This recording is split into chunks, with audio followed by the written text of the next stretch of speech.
حضرت ابو ہریرہ رضی اللہ تعالیٰ عنہ سے روایت ہے کہ حضور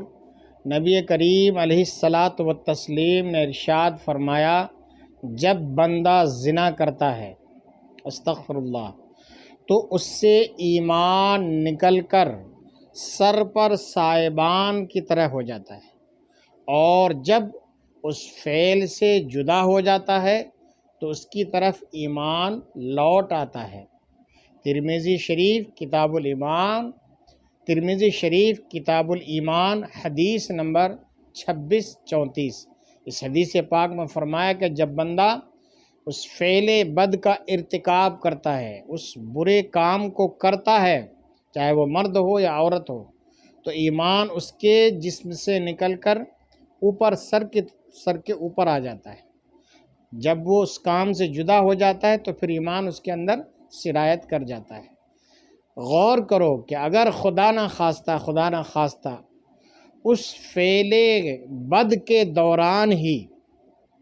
روح قبض کر لی گئی، اور حدیث میں کیا آیا کہ ایمان اس وقت اس کے بدن سے نکل جاتا ہے، تو اس فعل بد کی سزا الگ، اور بے ایمان اس دنیا سے جانے کا جو جرم عظیم ہے اور جو سب سے بڑا گناہ جس کو بیان کیا گیا ہے، اور بے ایمان جانے کی وجہ سے جتنا بڑا عذاب بھگتنا پڑے گا، اندازہ لگاؤ کیا حال ہوگا۔ ایک تو بے ایمان اس دنیا سے گئے، اور بے ایمان جانے کی وجہ سے بہت بڑے عذاب کو بھگتنا پڑے گا، ہمیشہ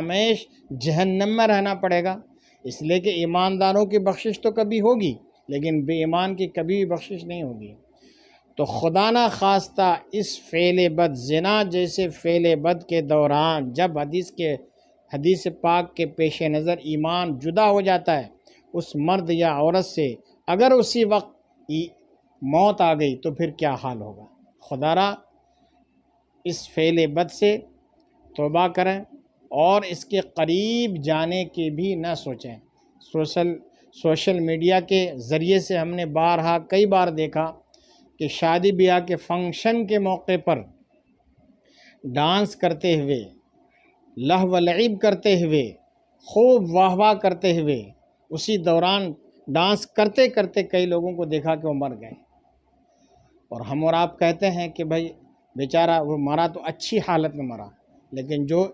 اس حالت میں مرتے ہیں اس کے بارے میں آپ سب کا کیا گمان ہے، کیا اندازہ ہے، کیا حسن ظن ہے۔ تو جب ایسے کام کرتے ہوئے مر جاتا ہے تو ہم برا بھلا کہتے ہیں، تو جو اس فعل بد کے دوران نعوذ باللہ اگر مر جائے تو دنیا اور آخرت میں اس کا کتنا بڑا وبال ہوگا۔ اللہ تعالی حفاظت فرمائے۔